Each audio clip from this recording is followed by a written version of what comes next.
One of the most overused phrases in gymnastics is "we're like a family." And while it sounds good, it actually creates more problems than most people realize.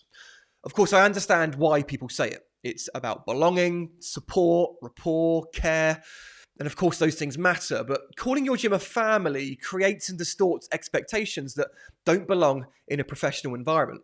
And a professional environment is what's required in a modern gymnastics club in terms of communication, policies, processes, and so much more. Family dynamics are emotional, they're complex, they're often inconsistent.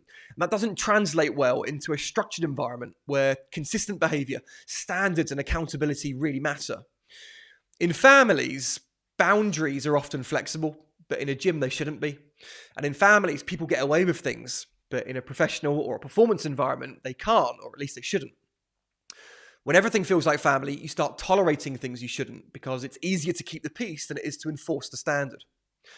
Here's another big difference. In families, conflict doesn't usually lead to people leaving, although I appreciate in some cases it does. In gyms, however, conflict does lead to people leaving and people are replaced very quickly. Because of that, leaders avoid conflict, and the more you lean into family, the harder it becomes for leaders to lead properly. Because leadership requires clarity, boundaries, accountability, structure, clear roles, policy, processes, professionalism. Those things don't always feel comfortable.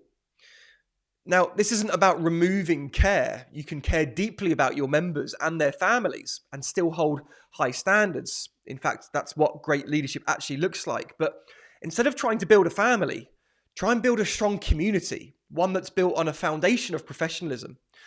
Because community creates belonging and connection, but it still allows for structure, standards, and accountability. And that's what allows people to grow and perform at their best. You don't need to lower standards to care about people. You need to lead them properly. Family dynamics blur the lines.